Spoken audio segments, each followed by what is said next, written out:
Alright you guys, today's vlog is a little bit different than normal. I'm pretty sure you guys read the title of this video, so let me just go ahead and address that.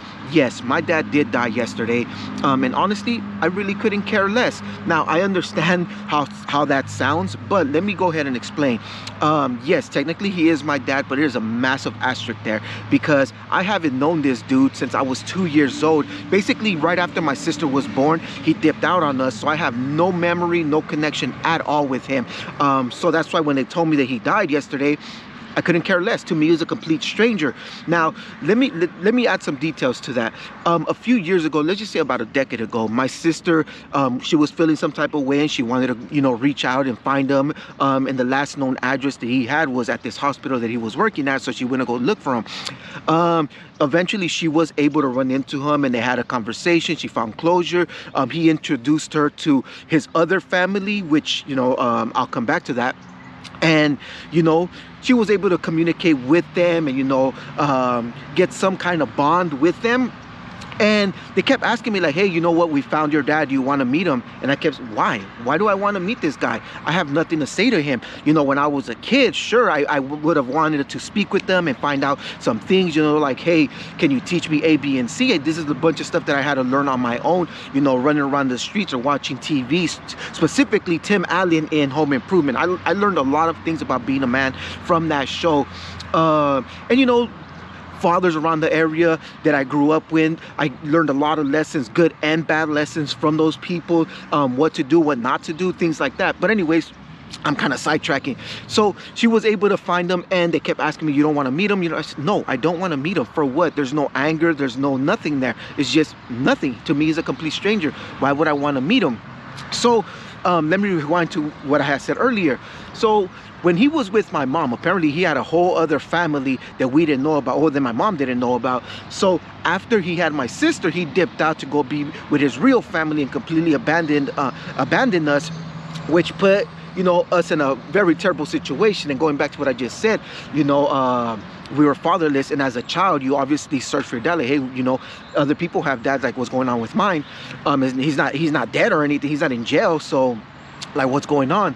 And as a kid, I would have definitely liked to have a dad here and there and, you know, learn some lessons from, but we just didn't have that.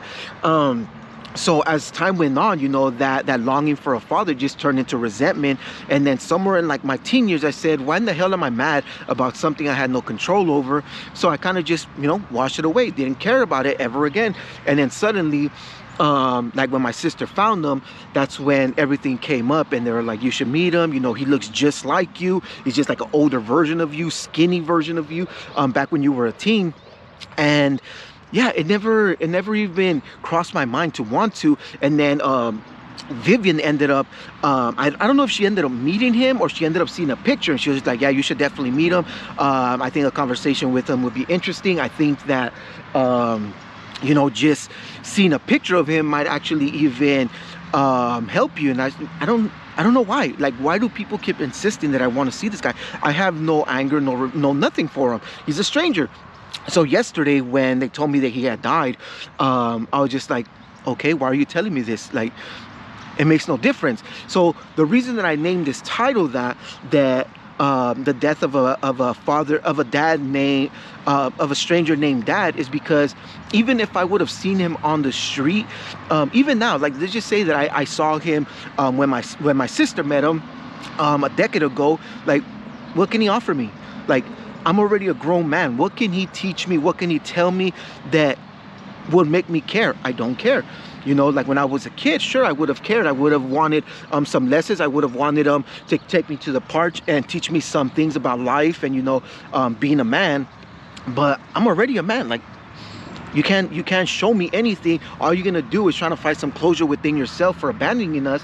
And I couldn't care less. And every time I think about that, I think about 50 Cent, where he's talking about his son, and he's also talking about his dad that dipped out on them. He's like, what am I supposed to do with this information? Why do I care?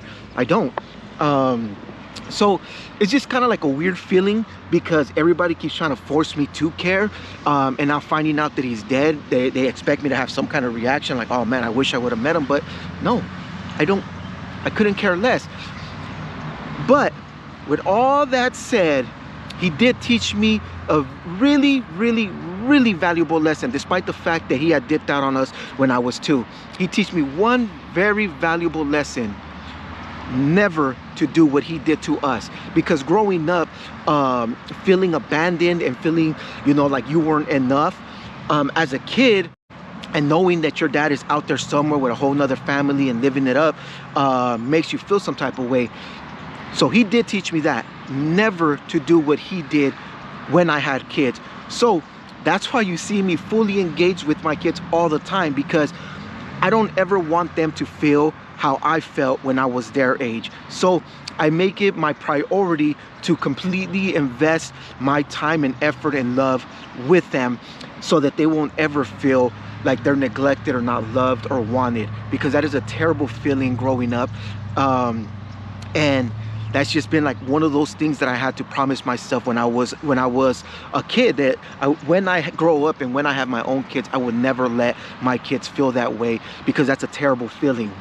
But yeah, to go back to the very beginning, technically, yes, he is my dad, or was my dad, but he was never a dad, let alone a father, in my life. So yeah, I just kind of wanted to address that, because I know that some family members watch the vlogs and they've been, you know, asking like, how do you feel? You know, do you want to go to the funeral and possibly even meet your sisters and your brother? Because I think on that side there's something like 5 or 6 sisters, whereas in my in-home family there's 5 boys and just 1 sister. But on that side, apparently it's like 5 sisters and 1 brother. And they, you know, at the beginning they would ask, hey, you know, we know that there's a brother out there, do you want to we would like to meet him? And they would ask me, I'm like, no, why would I want to meet them? These are strangers. I couldn't care less about them. I already have a family, you know, y'all are my family. My 4 brothers and my sister, y'all are my family. I don't need outside people trying to come and be a part of my life that I have no connection with.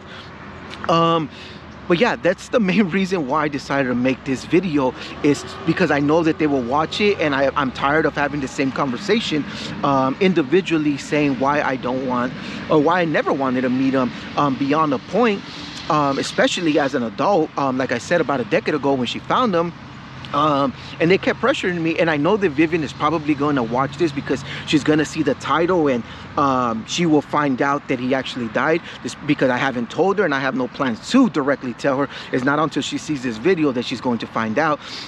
So hopefully this answers all her questions, and puts everything at rest, because I'm tired of having this conversation. But yeah, I just found out, and I thought I would talk about it so that the people in my life would stop bugging me about it. And no, I have no intention or plan or desire to go see him at his funeral and interact with people I don't know. I barely even want to interact with the people I do know. So with that said, I'm just going to go ahead and wrap this one up. I'll see you guys next week with another one. Peace.